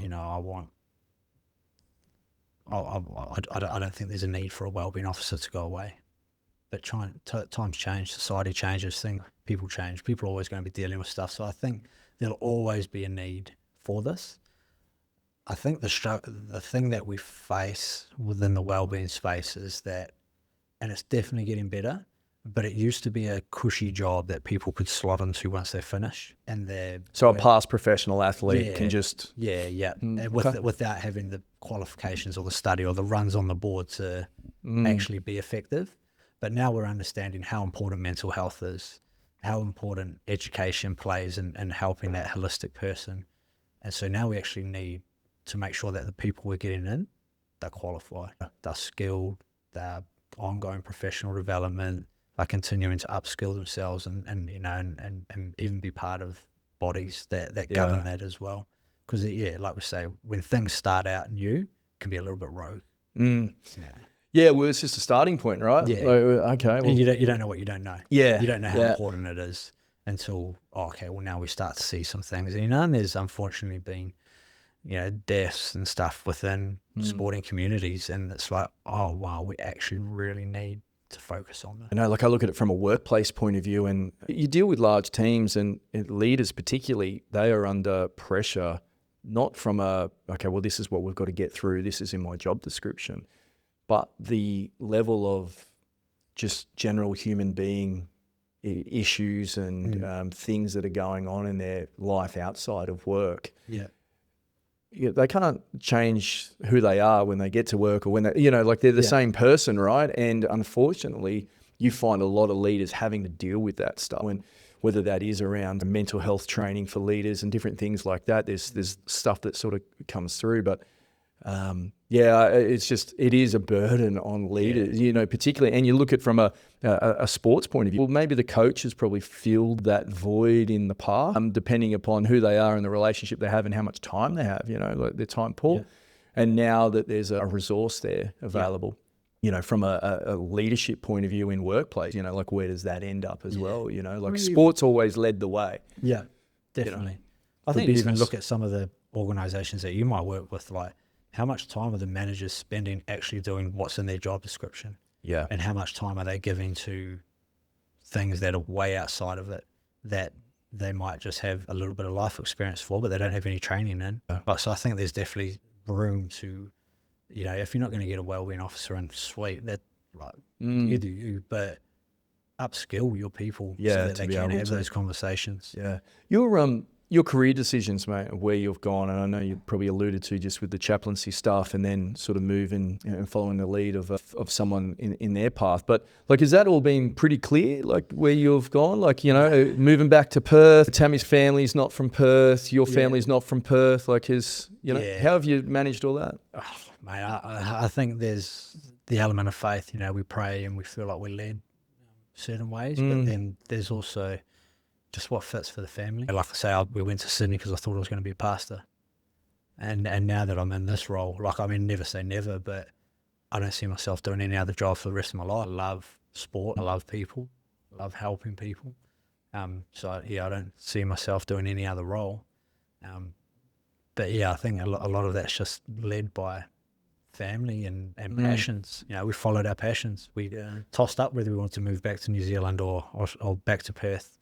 I love New Zealand, families there, good mates are there, local rugby clubs there. But at the end of the day, it was a team decision that me and Tammy made, and we're like, nah, Perth is home, so we're here. Yeah. And then home. Yeah, it's like I said, a decision you make you follow your passions.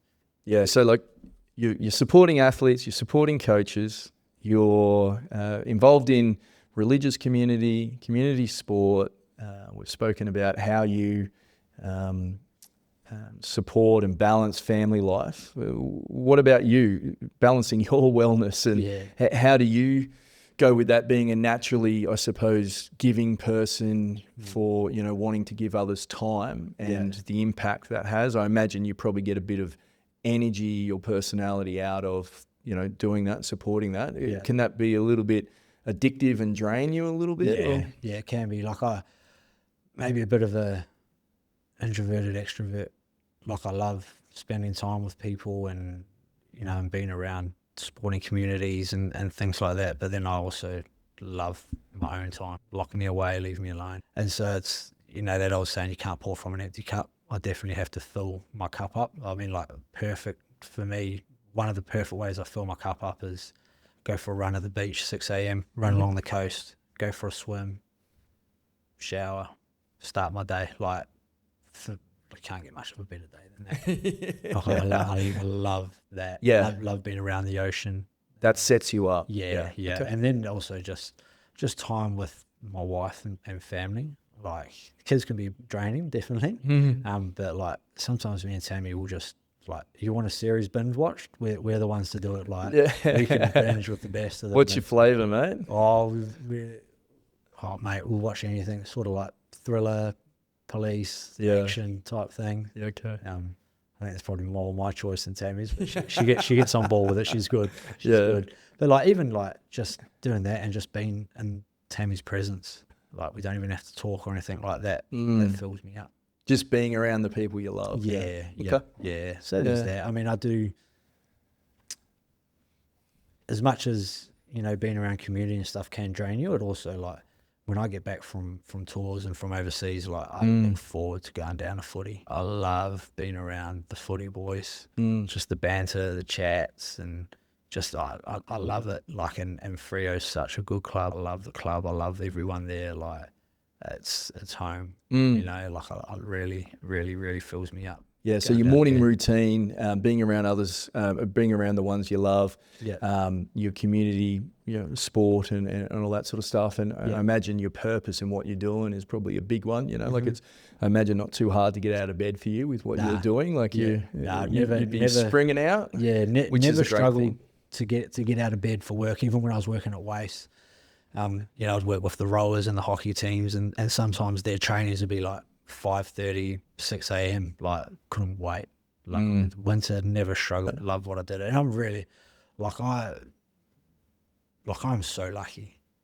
I am so lucky, and and that's not lost on me that I get to do that. You found your thing. I've found what I love, and and some people don't have that, or some people, there's elements of the job they love, but elements of the job they hate. Like, everything I love, even the admin.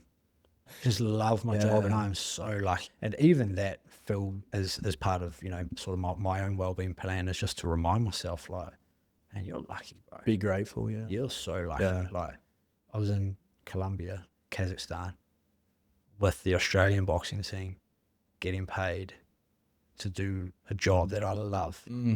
And getting to travel the world. Talk to me about Colombia. So there was World Championships, was it? Or that was just a local tournament. A local tournament, yeah. And how many boxers went across? It's 10. Yeah, 10 for that. And then Kazakhstan, we took 20. Colombia was awesome. It was really cool. And again, we spoke a bit about the perspective that it gave me. Like sometimes it can be tough with the kids and everything like that. And then when we're in Colombia, like, we'd go for little missions and just cruise around, and like, there's kids in tin shacks playing with a wooden toy on the side of the street, happy as. And I'm like, life's not that tough. All the problems that I'm thinking about, and that, all the things that I want for my family, we're actually so blessed. Well, it's easy for people to forget that. And I don't hold that against anyone, because when you're in the moment, you're in the moment. But sometimes it is easy to, go back to these places that I've had the privilege of going to, and looking how they live, and be like, man, I'm lucky. There was a guy I saw opening taxi doors, waving a taxi down and opening the door for someone, and then relying on the goodwill of that person to give them some change. And that was how he's feeding his family. And I'm like, mate, Jesus, I'm on the other side of the world, paid to be here for boxing. Like, I'm lucky.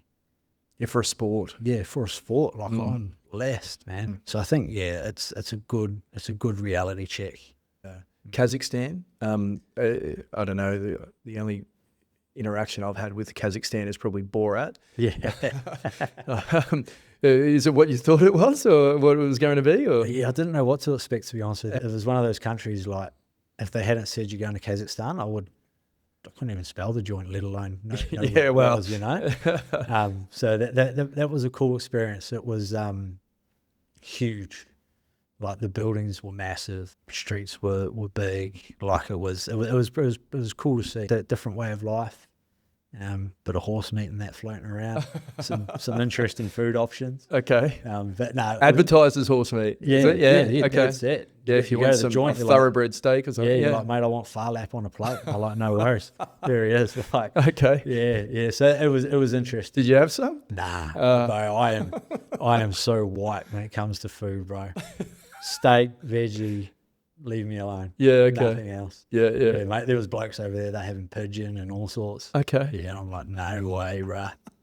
Leave me alone. Kazakhstan was the World Cup. So they sort of have 3 or 4 of those a year. And so we took sort of 20 boxes over. We had 1 gold, 1 silver, 1 bronze. Oh, fantastic. Yeah, which is awesome for Australian boxing. And not just the ones who won their fight, but everybody fought so well. Yeah. Like, they left nothing in the ring. They went balls to the wall. They were throwing, like, they just left nothing out there. And it was so cool to see that, Australia, who might not necessarily be known for boxing, like, we were going over there and we were throwing hands with the best of them, and, like, standing ovations. Like, everybody did so well. It was really cool to see. Really cool. For boxing Australia, and the prospects, I suppose, running into the next Olympics, pretty positive is the outlook for that. Yeah, man, there's some some cool fighters coming through. Again, with my limited boxing knowledge, but just seeing just what they do, how hard they train, their mindset, their discipline, the way they fight, the way they carry themselves.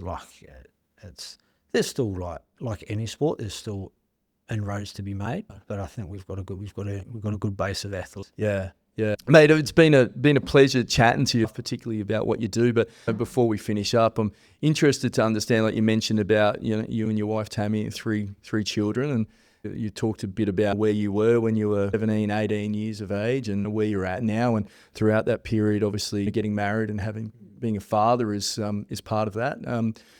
How's that changed you? What's your thoughts?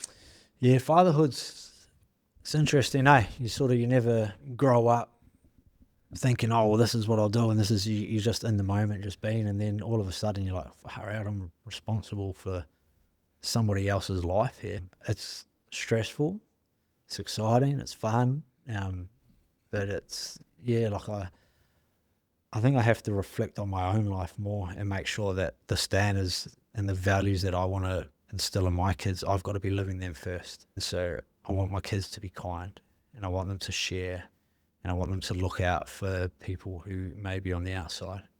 But then I also want them to be brave and be strong and be leaders, and so, okay, well, I have to live this, and I have to instill that in them. And, part of it is every night before the kids go to sleep, I go to each kid and I tell them, what do I say?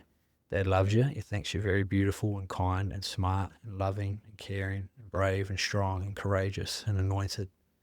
And I say that to them every night because I want that to be the voice that they hear. Because society, there will come a time where somebody will say to one of my kids, you're ugly, or you're dumb, or you can't do that. And I want the first voice that comes up in their head to be Dad's, saying, no, Dad said I'm courageous. Dad said I'm brave. Dad said I'm beautiful.